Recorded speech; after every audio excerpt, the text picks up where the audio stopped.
In this episode, we are focused on the lion reintroduction undertaken a couple of years previously and the follow-up monitoring the team are doing now. Willem, the lead conservation biologist for the ongoing monitoring at Zambezi Delta safaris, analyzes satellite data points to plan target locations for the day's collaring efforts. I've got a 2 a.m. upload from one of the Tembe tigers. She might still be in the same pan, so we can just have a look there. No telemetry. Then the one female, I've got an 8 o'clock upload from this morning. The one that's on the border with Qatar at 10. No telemetry. Then I've got a Mozambique upload from like now. But it's like, I actually want to collar one of the Sabi males. So we are in the process of checking some of the most recent uploads from our lions, and with this we'll be able to determine the GPS location of the lions, the various prides, and hopefully get a recent upload so that we can go out and track this lion. Our goal is to try and recollar one of these lions, and yeah, we just hope that one of the uploads are nice and fresh. We are just about to get an afternoon upload, so we're just going to have a look now and see if that comes through. And how often do you get them?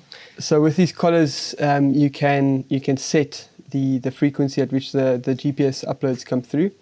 At the moment, most of the lion collars are set on every 4 hours, and that's fairly sufficient for us to determine where the lions are moving. And so, yeah, right here you can actually see the various locations of the animals. So our target lioness at the moment is this female, and we've had an upload from her from lunchtime, so this is good news. You are listening to the Into the Wilderness podcast, a Modern Huntsman production and the last episode in a special series presented by the Cabela Family Foundation. This was just the most recent work on the 24 Lion Reintroduction project, which had been successfully completed a couple of years before the cheetah relocation we had come here to witness. Ivan Carter explained the gravity of what they had achieved, bringing lions back to this landscape. Our translocation was the largest number of lions ever moved in one translocation, and regained the largest area that was devoid of lions. We put 2.5 million acres of wild lion habitat back on the map with our translocation. That's amazing. Never been done before. And, you know, when you look at it, I'm a very practical thinking person. There are many, many, many reintroductions that have failed. 5 lions here, 4 lions there, 3 lions there, 8 lions there. Why do you think we brought 24? Because we knew we were going to lose some. We're practical. We can take the hard truth on the end of the nose. And we know that you're going to lose a bunch. So by bringing 18 females and 6 males, we lost 1 male within 2 weeks of releasing him. He was exploring his territory and he walked into a snare. And we lost him 6 weeks in. You know, and so you start looking then, you go, is this thing actually going to succeed? Imagine if we only had 2 males. You now are relying on 1 male to somehow survive for 3 years before his offspring can breed. It's destined to fail. But by bringing enough, and so that's why it's the largest cheetah translocation ever. We're going to bring a whole bunch next year as well. Because in reality, you cannot start and expect 3 or 4 delicate females to exist for 5 years before their kids can breed. It's not going to happen. They're a delicate, vulnerable animal. And so I think that a few things, rather than another thing we're very proud of, Byron, and you're going to laugh when I say this, both for the cheetah and for the lion translocation, as big a step as it was, there wasn't a single meeting in a boardroom. Not even one. Really? There was meetings with the community. There was meetings with the vets. But nobody sat around a boardroom table having a meeting about the meeting. Because we don't have one. We don't have an office. We just have practical thinking conservationists on the front line who take those conservation dollars and turn them into wins. And I think that's what makes it unusual. But simply putting game back in an area where it once existed is not really enough for successful conservation. And in an area which is ultimately a hunting concession, there was a huge effort going into the ongoing science. I asked Mark Haldane why this was important. I think that we've actually come out pretty unscathed with the rabid anti-hunters because, look, they've got nothing to really attack us on because everything we've done here is scientifically backed up. I mean, you take Willem for argument's sake, or Joao the veterinarian, or Vincent for that matter. None of those guys are hunters. No. I mean, they'll shoot a reedbuck to feed a sick lion or whatever, but they're not hunters by heart. They're not out there wanting to hunt everything. But they back the model 100%. And I think the reason is that the science, if Willem comes in and says to me, Mark, you're shooting too many buffalo, and this is what science says, you can take X percentage off, and this is our population, we need to drop it, I'm going to do what he says. Otherwise, it's an absolutely pointless operation. So we are using his scientific numbers to justify everything we're doing on our takeoff side. Yeah. Which is definitely not the case for every outfitter. No, it's not. I mean, but we've got a long-term vision here. Sure. You know, I'm 56 now. I still want to be bugging people around the campfire here at 80. And it needs to carry on with the same trend. We're going to stop seeing the increases that we've seen shortly because we pretty much stocked to capacity now. Right now, you guys see all this long grass. What the hell is he talking about? Come and look at this place in October. It's like a golf course, you know. Everything's been just grazed down heavily. The buffalo move deeper and deeper into the swamps as the water recedes, but it gets grazed. So, yeah, I think that on our plains game numbers, we'll definitely see them leveling off within the next couple of years. The buffalo prior to the war were at 45,000, but many of the scientists said they were totally overpopulated, and they were actually quite a sickly bunch because of the numbers. So where they'll be allowed to go to or what management will come in for them, I don't know. But I would imagine we can still increase the buffalo another 10,000, I'm sure, in the Delta. And of course, now that you've actually got a predator of the buffalo here now as well, which will help balance that. We have. And time will tell because predators will typically take the prey species that number one is going to feed them the easiest, and number two, they have the least chance of being injured from. Which isn't buffalo for either. Which isn't buffalo for either. So when you've got this huge population of plains game, they're probably going to lean towards that. If you look at places like Botswana, there's prides of lions that specialize on buffalo. But go to that area and there's not a lot of other game. So I believe it will be a while before we see them specializing on the buffalo. Buffalo started for the Delta at about 1,200, the first game counts. We're close to 25,000 today. Going on to the smaller, just my block, Sable, we had 44 we knew of. We were around about 3,000. Zebra, we knew of 5 only. We're about 800 today. Did you augment that? Never, ever introduced anything here except for the lions and the cheetahs. Oh, gee. That's it, yeah. So everything has come on its own. The waterbuck, we knew we had about 20 or 30. You know, today, I guess we've got about 6,000 in the block. The reedbuck, I wouldn't know where to start to count them. Yeah. There's a lot. Yeah. There's a lot. We do a delta count ourselves every year, and government does we do a floodplain count ourselves, which is just our floodplain in Qatar 11, and then government every second year does the whole delta, which we're very privileged that we do the flying for them, so we get to see everywhere. Cool. But our floodplain count is an area of just over 100,000 acres, and we've been doing it since the lions were released, so we can monitor the impact of the lions on the game. And so far, no change, and we sit at around about 13,000 animals just on that open grassy floodplain area.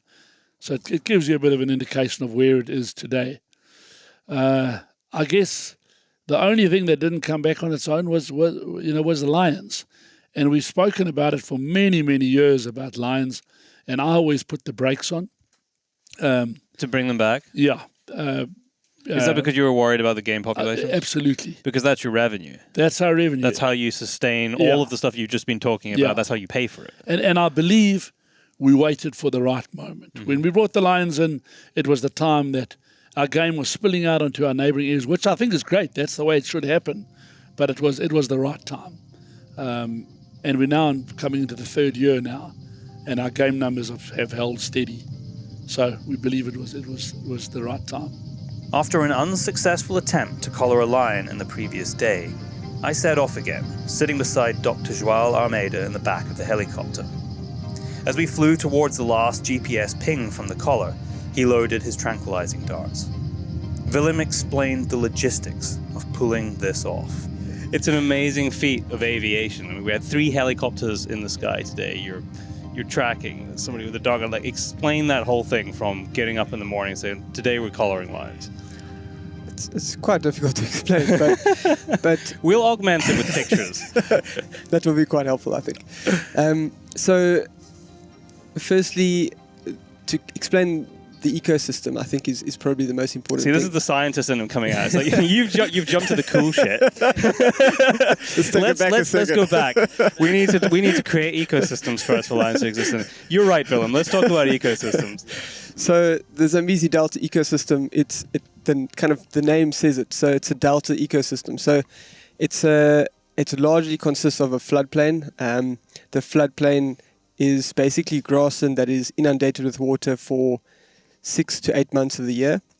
It's huge. We saw it today. Exactly. Wow. And the entire ecosystem it covers just under 1 million hectares, which is incredibly large in size. And the road network within the concessions within the area are fairly limited because of the fact that there's a large portion that's floodplain that you just cannot drive with a vehicle, which in other areas you're able to do. And so you're able to drive a road, dart the animal next to the vehicle, collar the lion, fairly simple. So out here, we don't have that luxury. we have to use helicopters to firstly track our lions, and then also to collar them.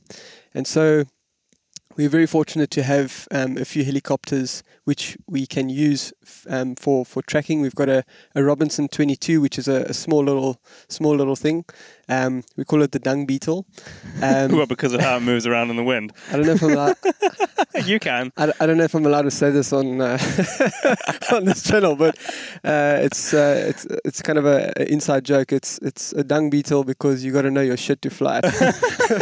I can see that because in the wind that thing it becomes a little bit like a ragdoll if you don't know it too well. But so we've got a small helicopter that we use for actually tracking the lions. And then we've got a few bigger helicopters that we use to dart. And so with the darting, it can be a smooth operation, but it can also be challenging. This afternoon we tried to dart one of these lions, and she was just giving us sticks. She was sticking to a forest area. You try and move her around, try and work her with the helicopter to try and get her in a place that you can dart her. And sometimes they just don't respond to the helicopter.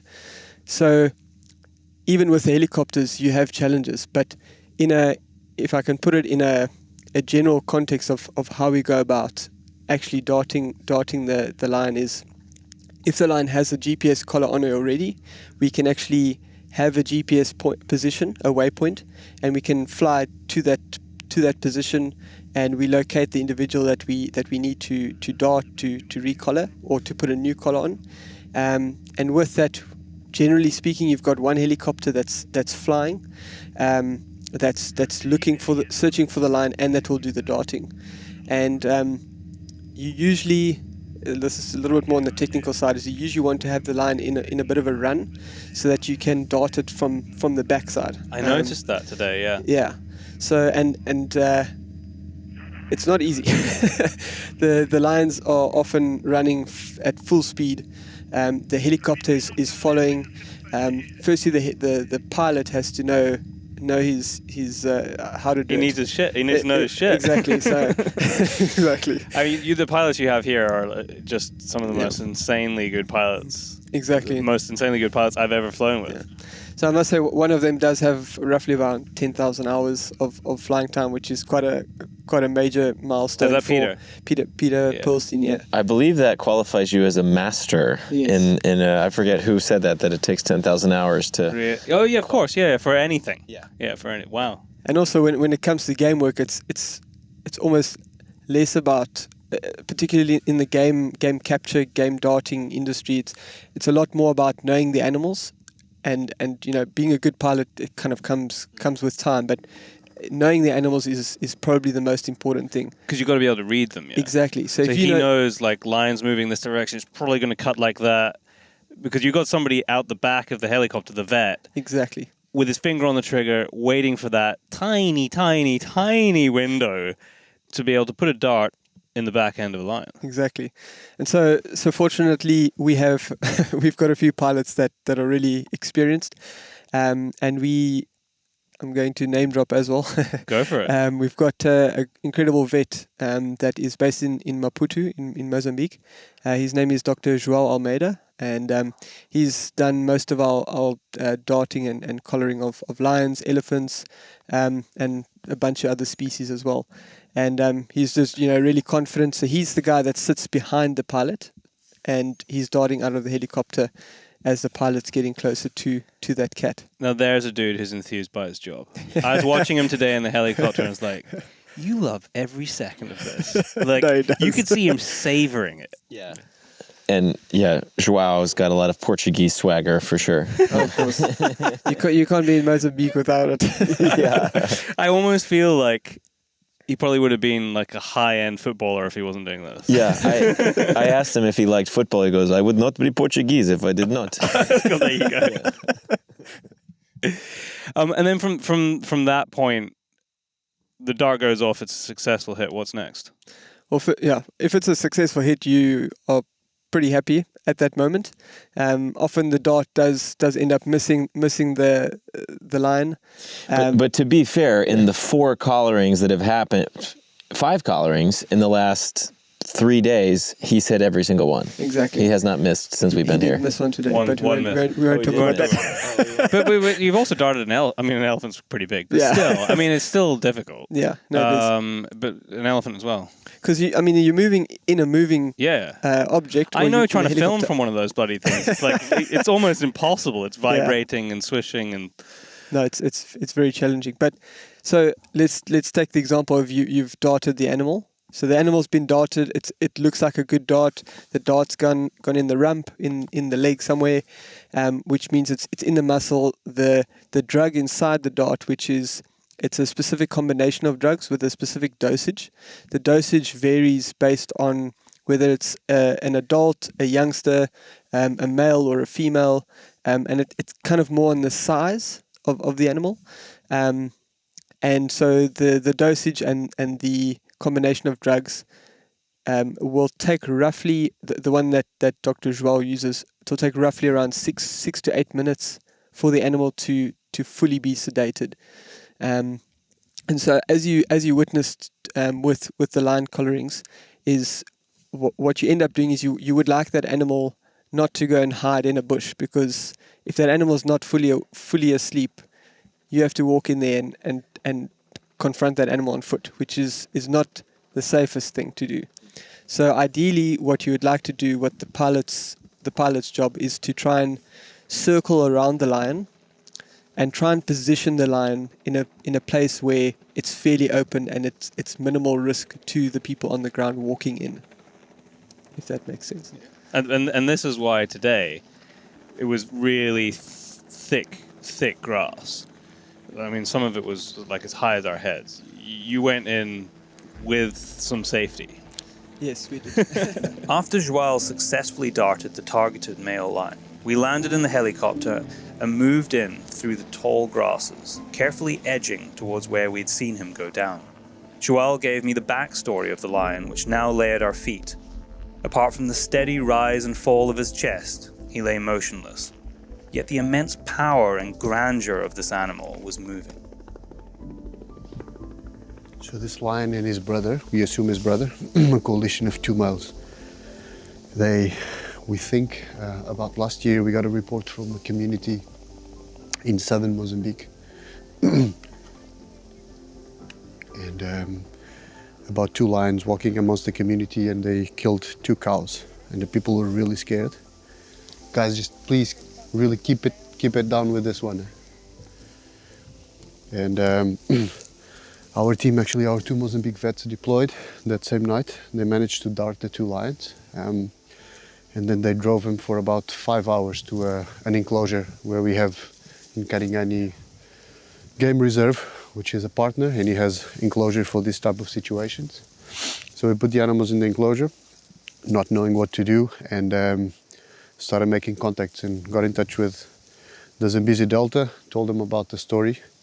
It was a perfect fit because there was not many mature males in the Delta ecosystem.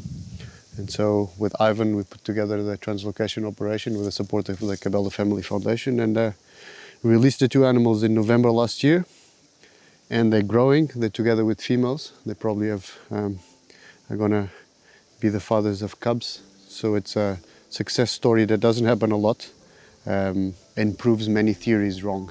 So we do take rifles with if we because go it can in. go wrong. I mean, we're kind of joking around here, but like Exactly. this is actually I'm amazed how relaxed everybody is, and I guess that's just a sign of the professionalism and skill and the fact that you guys have done it a lot of times. But there's a lot of things that can go wrong. No, exactly. And I think the most important thing, what's worse than fear is complacency. If you get used to the setup, and every time you dart a line, you think that line's down. If you're not paying attention to that animal, things can go wrong, and that's when the rifles are used. But if you're paying attention and you're watching the animal's behavior, so for example, if the lion is 50 yards away, 50 meters away, and you can see the animal, you wait first, you give it a second, you don't walk directly up to the animal. If you have a stick or something to throw at the animal, you try and hit it on the rump, not in the face. That would be quite, not too great. But you try and hit it on the leg just to see if it reacts to that. Because with the drug combination that Dr. Joao uses, the animal's still quite sensitive to stimulus. So whether it's sound, visual stimulus, so lights in the eyes, some kind of noise that causes them to wake up for a few seconds, and during that period it's a dangerous period. You only need a few seconds with a lion or a leopard. Exactly. Things go wrong. Split seconds. Just gonna get the dart out. Guys, if by any chance he stands and walks, everyone just stays quiet. He's gonna walk away from us, okay? It can happen, very, very low chance, but if you keep it quiet and work calmly, it won't happen. Just the stimulus of people. So let's all stay on the same side. If that happens, just stay put. But long before any of this was possible, the ambitious project to reintroduce 24 lions to the area had to be funded. For this, Ivan Carter approached Dan Cabela, Executive Director of the Cabela Family Foundation. And so Dan asked me some really, really hard questions. And he said, look, how do you know it's going to be successful? I said, well, we don't. He said, why do you think that this is possible? And I showed him the science. We showed him the documents. We showed him the evidence. We showed him the budget, which made his eyes go wide and he swallowed hard. And he said, okay, well, you know what? We are can-do kind of people. We pride ourselves in being conservationists first. Let's try this. And so, when I drove away from that house in Sydney, Nebraska, you feel like you've just received a positive pregnancy test. Because you're pregnant. Yeah. You're going to have a baby. Yeah. Up to now, it's all planning and whatever. Suddenly someone has said they're going to write the check. Guess what? We're going to have to get our stuff together and make it happen. So, as I say, that led to releasing 24 lions here in 2018, which was a giant deal, also fraught with worry of its success. Here we are 3 years later. To fast forward to today, we've got just around 70 animals. The success of that is what's given us the boldness to now try a much more sensitive species. We don't want to wait too long for the cheetahs, because one of the big enemies of cheetahs is lions. And so if we waited until the lions are fully populated, the cheetahs wouldn't have a chance. And so there are a lot of landscapes across Africa where cheetahs have learned to live with lions. They're just agile and they keep away from them. And so introducing these cheetahs at a time where the lions are not dominating the landscape, they're still growing, is the perfect time, we believe. And so it's certainly, we're not out of the woods, but we've gone through some of the very, very difficult steps so far. And I think we're off on the right track anyway. And throughout the whole process, Dan was there, seeing that dollars for conservation were making a difference on the ground. When the lions were brought here, it's my understanding from looking at the pictures that they were just, and this will seem insane to people listening, that they were tranquilized and then just laid out in the back of a plane. They weren't in cages or boxes or anything. They were all laid out in the back of the plane. That's the absolute truth. And luckily there was a vet on each plane to top them off if they started to move around a little bit. Yeah, an entirely different process with the lions. Yeah. What was it like for you here, seeing those lions get off the plane? I mean, a realization that we've really accomplished something. I mean, honestly, for lions and wildlife and this ecosystem. I mean, we have the potential with that lion release to increase the wild lion population by 10%. I mean, that's... And just to qualify what you're saying for people listening, that's globally. That's not just in Mozambique. Right. That's right. Yeah. And that's the goal. You know, to me, that's pretty impactful. You know, the problem is not, you know, are there enough lions?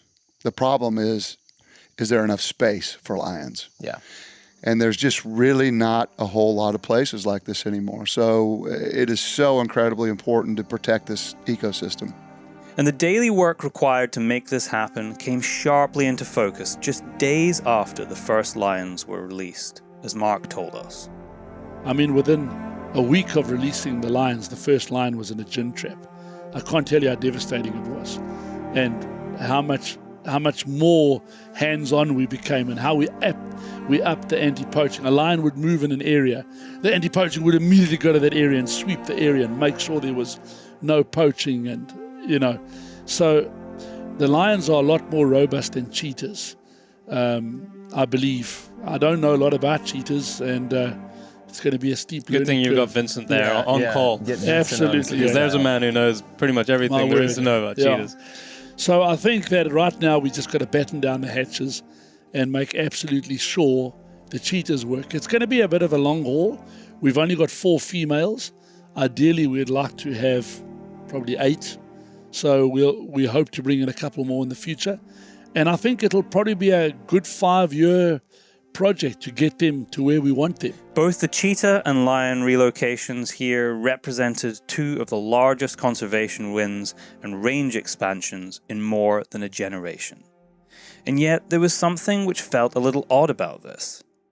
None of it had been backed by the big-ticket names of the conservation world. I asked Ivan Carter why this was the case. I'm going to ask you a difficult question here.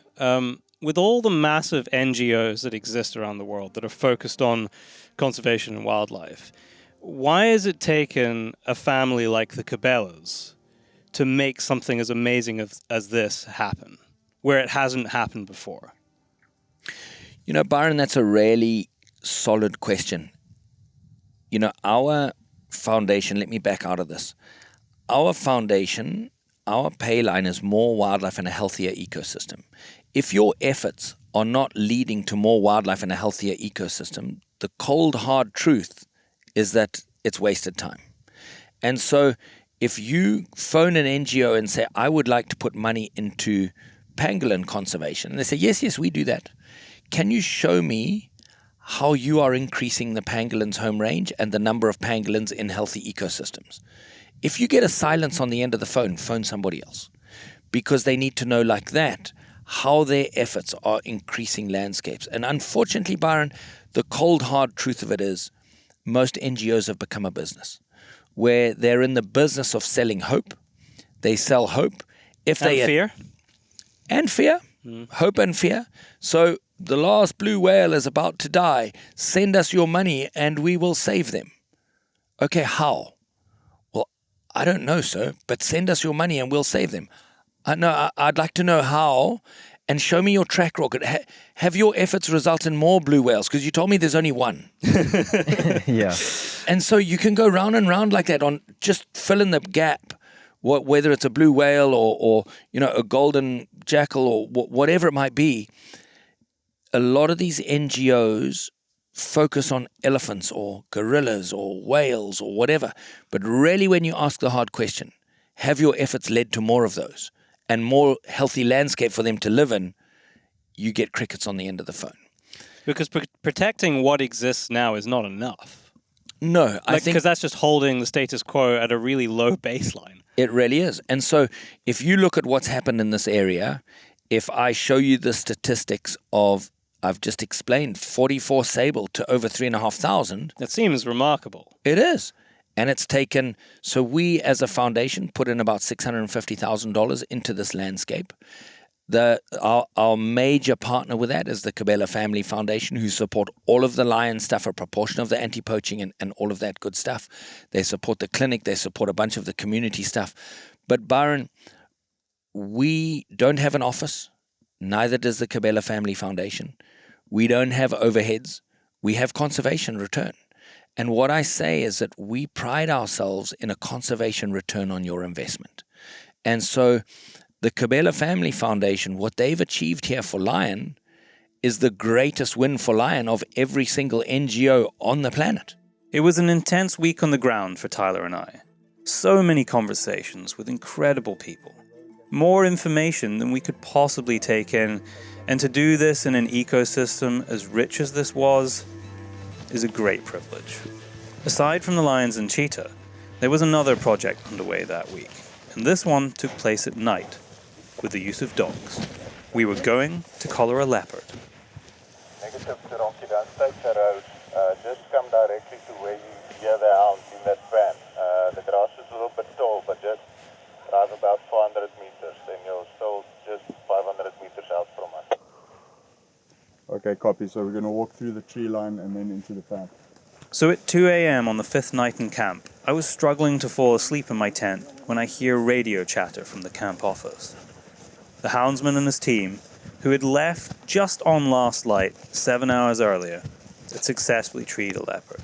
Now, the capture team had to race to the location to tranquilize this most secretive of the big cats. Yes, drive up to the tree line and then just walk from there. Okay, copy. And we'll just get to that tree line and then walk in, and then they're in that pan on the other side. The grass is quite tall, and we'll just go through there. Yeah. We're on the edge of the pan, we're coming towards you now. But before we get any deeper into that night, it was important to me that I understood the purpose of collaring animals. For that, I turned to Willem, in charge of the ongoing monitoring programs. Flying choppers around is not cheap. Secondly, the collars that we're purchasing are also not cheap. And then following on that is you've got the tracking of the animals, which is also as I said in the dung beetle, which is also you need funding to be able to have that helicopter in the air to be able to track the lions. So all of this it's not cheap, and I guess the question is, why do it? Why do you actually? What is the purpose of collaring the lions? Why can't we just let them go? Yeah. And so, especially when they're doing so well. Exactly. Yeah. But the thing is, we only know they're doing well because we've collared them. So there's always that saying of knowledge is power, and I think with the more you know, the more you can react, the more you can conserve, the more you can manage. And so by collaring these lions, we can see exactly where their home ranges are. We know exactly which prides are moving where, how they're interacting with each other, whether there's mating going on, whether there's reproductive events going on.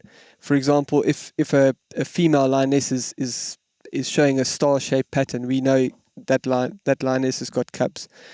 We can follow up, make sure that the cubs are fine.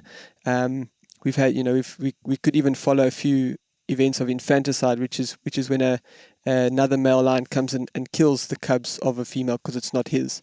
And that's So you've seen that happen here. I know that it happens, but you've actually been able to log that. We haven't witnessed it, but based on the collars, we know that it happened because one of the females was showing star-shaped pattern, and another male came in straight into where that female was with the cub. We witnessed that cub that day. That night he came in, and the day after the female started moving in long stretches and in a continuous pattern, not in a star-shaped pattern anymore. Cub gone. Cub gone.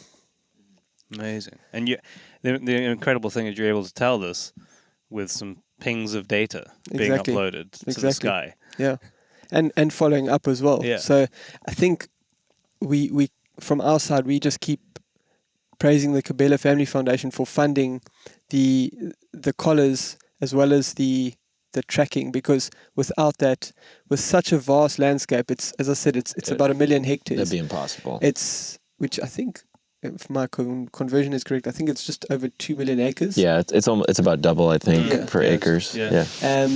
And it's a massive area. There's no fences, which makes this place really incredible. Most places or a lot of places in Southern Africa are fenced because that prevents the animals from moving out. But it takes away the wildness, and it takes away the fact that the animals can move out of the area and kind of utilize a broader area than being restricted to a specific area, with the fencing. So we don't know if these lions are going to move out of the area. They probably will at some stage, but we'll only know if we have collars on them. And at the end of the day, we don't really want to put a collar on every individual. There's a lot of beauty in seeing an uncollared lion in an open landscape. It's something really special. We've been able to witness that now with the second generation of cubs being born. And some have reached adulthood already, and they're starting to disperse. And so that's really incredible to see. But our kind of main goal is to make sure that we have the prides, which are made up of the females and their cubs, their offspring, is to have those as many of the prides as possible monitored, so that we can see how they expand, how they split off, how they come together, and that then helps us provide that provides us with the data, and we can use that data to inform management of how we actually conserve the species going forward into the future. Because it's cool to bring in lions, but the long-term monitoring is actually what will make sure that we can make management decisions. The monitoring not only allows the team at Zambezi Delta Safaris to better protect lions, it also factors into reducing the human-wildlife conflict. Across Africa, from elephants to lions, this is a daily problem and represents the coalface of our interaction with nature in shared landscapes outside of protected fenced areas. Joël gave us an example of how people come into conflict with lions as they leave what is arguably Africa's most famous national park, Kruger, in South Africa. With lions, we do the same. We have lots of lions crossing, especially from Kruger National Park into Mozambique. At that age that they disperse, about 3 years old, Kruger is at capacity, and so the animals disperse into Mozambique, and they find themselves in community areas where there's cattle, there's nothing else to eat, so they chow cattle, and the people are scared, etc. And then what we try to do is, if we identify animals like that, there are dispersals, so it's not an old male without teeth and injured. That one must be put down, because if I bring it here, it's going to cause problems here as well. But we try to simulate that dispersal movement by bringing animals to areas that can provide the space and the habitat for those dispersals to find new territory and new homes. And we did this last year, and it worked very well. So that lion that I darted with you this afternoon or this morning, that was an example of that, was it? Correct. Yeah, the two brothers. Yes. Yeah. But it goes against. I mean, you read if you Google human predator conflict and translocation, everyone says it doesn't work. On what basis? Why historically? On the basis because historically is being done in a different way, and it's all about how you see things and how what you identify as it works or it doesn't. But most of the examples of those papers are either India with tigers, where the national parks are surrounded by cities, and a tiger leaves that protected area and chows cattle, and then they bring it back to that same area, and obviously it will keep on doing that because it's leaving in the first place for some reason. We don't do that. Or an old lion or a leopard that simply has no capacity to hunt naturally, so it finds an easier prey and keeps on doing that. we do not do that. So identify animals that are dispersals. They found themselves in the wrong situation, in the wrong area. And you identify, and then the other critical component is where you're going to release them. You're not going to take them back to where they came out, because they're going to just come out again. And Mozambique has most of the protected areas or concessions in Mozambique are going through a restoration phase or rewilding phase. And so sort of getting ready for predators. Prey population is increasing, getting ready for predators, and so it's very easy to get those lions and translocate them to these areas that are actually what they're looking for. So in that sense it works. We've proved it many times that it works. It was later that night, after sitting down to have this conversation with Joao, that we got the call to mount up and head out after the leopard. As we hear now, the team has arrived on location 30 minutes from camp, the dogs baying in the background.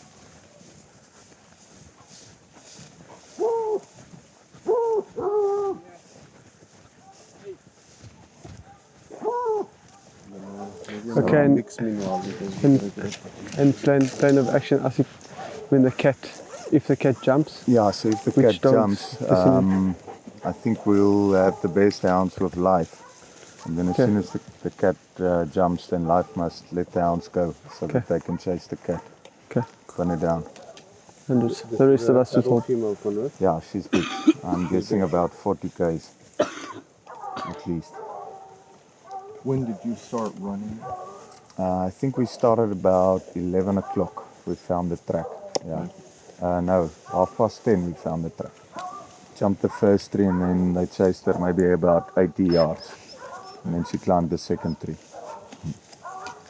So we're walking without torches so that we're not too conspicuous and put too much pressure on her. And I'll show you guys with the cameras where the cat is in the tree. It's nice and open, so it's quite a good shot. Before we shoot, yeah. Okay, because she must fall asleep in the tree. Tell me what that experience is like. Darting a leopard in the dark, having treated with dogs. I think I probably have a different perspective than anyone else, or at least most of the people there. Maybe Conrad has a similar to mine, which is, I'm doing my job. And I've done it before. And I have 2 kids and a wife, and I like my life. And obviously what we did yesterday is quite risky if you start thinking about it. So, the main exercise for me before this is just, get the job done and trust who's with you and trust the team. So yesterday, I'm basically providing wildlife veterinary services to immobilize several animals during this week, but one of them was a leopard. And immobilized a leopard to be able to deploy a satellite collar that will then help a research project on leopards in this area.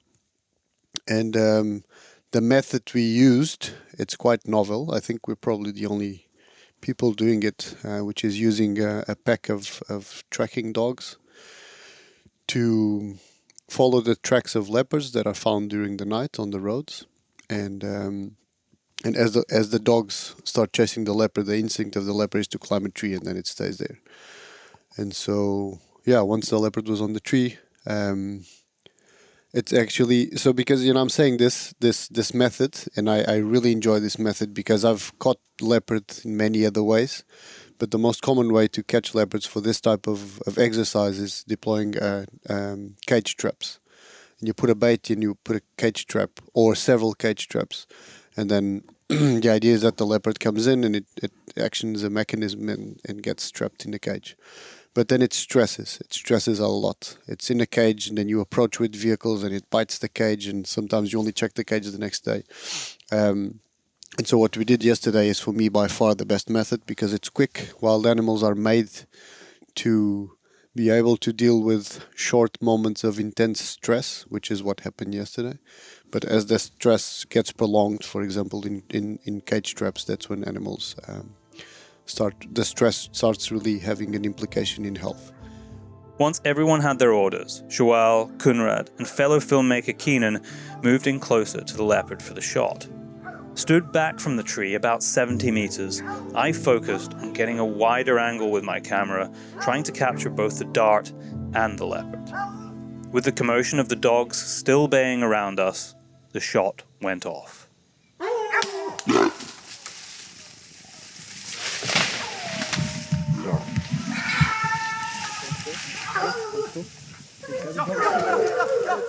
And so yeah, the leopard was treed, darted the leopard came down the tree, but then the dogs found it quickly and we proceeded with the job.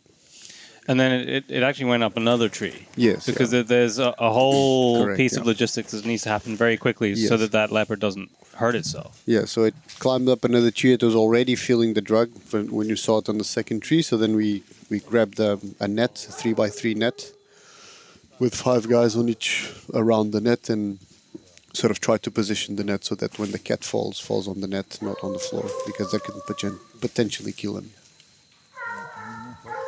Okay, here we go.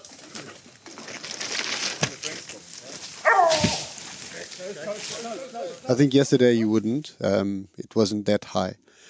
But yeah, that's the procedure. And then you sort of expect it to fall. And when it falls, the stress of the fall and being around us sort of reverses a bit of the anesthesia. So it woke up again.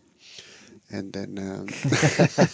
And then a rodeo happened. Yeah, a little bit of a rodeo. But I mean, in the end, it went really well. Yeah. I continue to vouch for this method, which came from hunting methods. With the leopard successfully tranquilized, the team get quickly to work, fitting the collar and taking measurements they will use to add to their monitoring database. 48.5. 48.5. Neck circumference, 48.5. Joel, do you reckon not going to grow much more, eh? She's nice. She's so weird. Let me just check. These things slip. Yeah, it's fine. It's fine. Don't think it's too tight. I mean, this is the same pack. This pack does Correct. sometimes get used for hunting. Correct. Yeah. Yeah.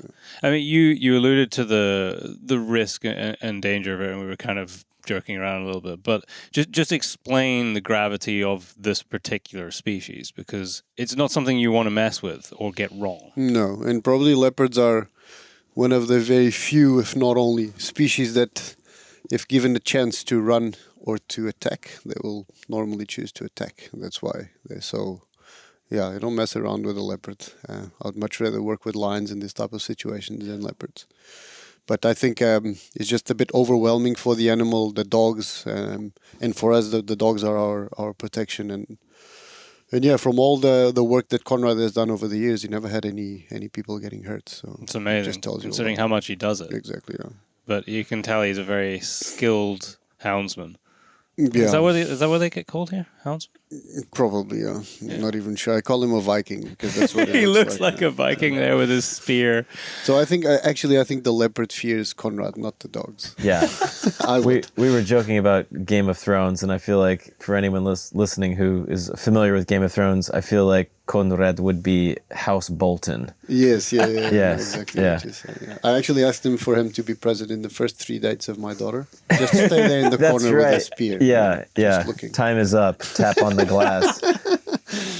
Of course, it was important to ask the question we had posed to Willem about collaring lions. What indeed is the purpose of going to this effort? The first question I ask when I'm hired to do this type of work is, okay, what's the plan then? Because there's a lot of people collaring for fun or collaring without a plan, and I don't play with that. But obviously I know these guys, have been working with them, and I'm not the best person to answer that question. Willem will be, or Dave, but I do know that ultimately what they want to know is, how is the leopard population in Cotari 11 evolving? Is it recovering? Is it stable? Is it a population that's healthy, that has a proportion of females that tell you that they have a sustainable hunting quota? And so what they're trying to do is to do it right in terms of how they hunt leopard, how they manage their leopard population, and so it will ultimately benefit the ecosystem. As we came to an end of our time in Mozambique, there seemed little question that what had been achieved here and the work that was still being undertaken was a massive win for conservation. However, the uncomfortable truth, as Ivan had put it, was that this was built on a sustainable utilization model, where yes, hunting, and what many people refer to as trophy hunting, takes place. There's been this increasing conversation and focus on sustainability and the sustainable use of natural resources. But wildlife always seems to kind of be excluded in that, because in my mind, people don't like the idea of utilizing wildlife, but we're very happy to utilize livestock. So Byron, this is an interesting conversation. I like this stuff a lot. I think it's really simple. Humans have reached critical mass. And for the first time ever in history, every one of us that is socially aware, that is aware of our environment, has seen the negative pressures on that environment, whether it's plastic in the oceans, whether it's, it's overfishing, whatever it is. We've all seen these negative impacts that did not exist when I was a kid because we hadn't reached critical mass yet. And when you look at, in my lifetime, I'm 50 years old, in my lifetime, in the last 50 years, what's happened to the human population, that curve is going through the sky. And it's not showing any sign of slowing down. And so I think that your average cognizant human that's socially aware says, wow, this planet's under pressure. But the interesting thing is we are not hardwired to care about anything that doesn't affect us. And I really honestly believe that until we switch on the faucet in your home and plastic comes out, people won't care about plastic. It's got to affect that person directly for them to stop using it. Because we've proven that. We only start waving it. So think in 2016, the last male northern white rhino died. That's not a little mouse that no one knew. It's an animal the size of your dining room table. We are so busy trying to make our smartphone batteries last longer that we forgot about this animal the size of your dining room table that slipped off the brink of extinction in modern times. That's not excusable. It really isn't. It comes back a little bit into how our conversation started about why cheetahs. Why anything? And so I think as humanity, we've really become very cognizant of what we're doing to this planet. There's 8 billion of us today, which is a massive number of people. And, then you come to why could we're happy to eat livestock, but we're not happy to eat a kudu. 96% of all mammals on Earth are humans and their livestock and pets. 96%. So everything from a chimpanzee to a bat, from an elephant to a whale to is every other mammal represents only 4%. So when you start looking at those kind of statistics, so then you say you hear people say, well, I would never eat a whitetail because I think it's cruel. Okay, cool. So you'll eat a cow, but in order for that cow to exist, all of the wildlife has to be eliminated first, and that's fine because they don't see it.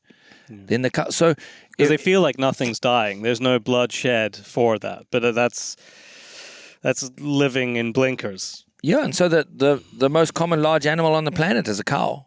Why is that? It's very simple. Because we can buy it, we can sell it, we can trade it. It has value to us. If you had the same thing with giraffes, where you could buy and sell and trade them and own them and eat them, and we'd have giraffes instead of cows. And everyone would go, wow, there's this really rare thing. It's called a cow. And, people used to eat it. Now all we've got is giraffes. Because it's true. And, I wrote a story once called Rhinos Are Like Potatoes. Imagine if they outlawed potatoes today, which is one of the most widespreadly grown vegetables, and they outlawed it. And they said, you are no longer allowed to trade it. It's going to be heavily protected. It can't cross international boundaries. It's not allowed to be sold in stores. You are not allowed to even own a potato.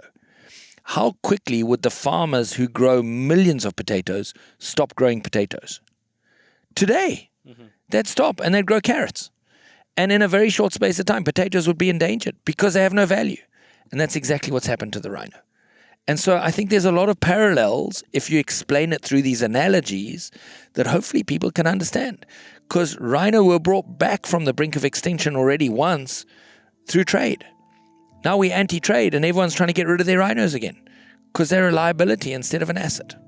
When we hear of wildlife trade across the media and news channels, it is often in reference to the illegal trade, which I will refer to here as trafficked wildlife, as this is an illegal activity, unregulated by the authorities. Wildlife trade, on the other hand, done legally, is around us every day, from the fish we eat to the timber on our furniture. It is trade in products produced in nature. Trade in itself is not a problem, as long as it's accompanied by sufficient regulation which can be enforced to ensure the sustainable utilization. We all exist on this planet, using resources every moment we are alive. The overarching consideration we should all be thinking of is how do we do this without negatively impacting future generations? This is the very foundation of sustainability. As Ivan continued to explain, trade can provide a massive conservation win. South America got down to less than 10 animals and the Visuna. And they decided that, well, let's try and trade because everyone wants their wool. And now there's over 1 million of them because of trade. They're all in private hands and they're all traded. The crocodile industry was nearly wiped out by the illegal trade for the leather industry. Now you've got crocodile farms all over Africa. Everywhere. And there's millions of crocodiles. Yeah. And they were nearly extinct. And so there's several real live examples. The rhinos that almost crashed, there were less than 100 individuals and they went back up to 35,000 southern white rhinos because of trade. And so it's this uncomfortable truth that trade works. And so very often people say, well, can't we just teach the Chinese people to not use rhino horn? And if it's a lady that's saying that, I'll look and I'll say, let's talk about your diamond. And she'll look and she'll take a step back. I'll say, where did that diamond come from? Oh, my husband gave it to me for our wedding, whatever. I go, well, that's cool. Where did it come from? Well, I don't know. Well, did you see the movie Blood Diamond? No, I didn't see that movie. And? Well, I'm sure this one didn't come from there. Well, how do you know? Well, it just didn't. So here's a product that a Western person has put such value on. We can even make them in a laboratory in the form of cubic zirconias, but we still want the real thing, even if we know that kids in the third world are dying because we are removed from it. And so as human beings, we are hardwired to be absorbed in our self-satisfaction. And so how would you expect a Chinese person with 15,000 years of culture of utilizing rhino horn, why would they turn away from it? We do the same thing with different things. And so, oh no, but rhino horn results in pain for the animal. Well, diamonds result in pain for people. There's no different. And so when we draw these parallels, it becomes a very uncomfortable conversation for the people wanting the comforting lies. And so I think that, very often at the end of these kind of podcasts, I get a bunch of hate mail because I talk fairly directly. I say, no problem. I don't care if you hate me. But if you hate me for telling the truth, I'm actually pretty proud of that. As our time in Mozambique drew to a close, we had a lot to digest. Conservation is complex and nuanced and difficult. It requires not only money, but funds directed to the right people who have a long-term vision. Ultimately, we need to think of ourselves as part of nature if we are to create landscapes where wildlife still has a place. Tyler and I had increasingly come to realize the importance of conservation initiatives at the ecosystem level, where decisions are made for the species and habitat and not just the individual. What was clear as we finished up our conversation with Dan Cabela is that there is a will for collaborative working, and in that way, we can really make a difference for conservation around the world. You guys have stepped up in a huge way, leading by example, and I hope personally that not only hunting-based conservation groups or foundations step up, but that the other side, steps up as well. And that me too. For me, that's the thing. Is we were talking about division within the hunting community and what we've seen there. Is I think that this division globally between foundations and NGOs, some that are backed by hunting, some that don't want anything to do with it, is just crazy. When we all want the same thing. Exactly. And how amazing would it be to integrate some of this work together? Maybe philosophically there's differences, but for a positive outcome and a positive end goal that everybody can support, more lions in Africa, more cheetahs across greater range. I mean, who can't support that? I totally agree with that. I mean, at the end of the day, if you have the potential to expand the wild cheetah range by 33%, which is what we have here. Wow. I mean, 33%. I mean, why wouldn't we all agree that that's a good thing? Yeah. It doesn't really, like you said, philosophical differences. At one time, that's what created great ideas. I mean, now it's just divisive. So, and I'm putting you on the spot here, but I would imagine that you would, with open arms, just based on this conversation, love to collaborate with other NGOs who maybe in the past have had negative views on hunting if you could drive forward positive conservation. Absolutely, without a question. This is the last episode of our special limited series from Mozambique. We would like to thank everyone involved in making this possible. Thank you for listening. We hope you enjoyed it, and we would love to hear your feedback. You can find me on social media at Byron J. Pace, and if you want to see more of this work, head over to modernhuntsman.com and also check out Modern Huntsman across all the social media platforms.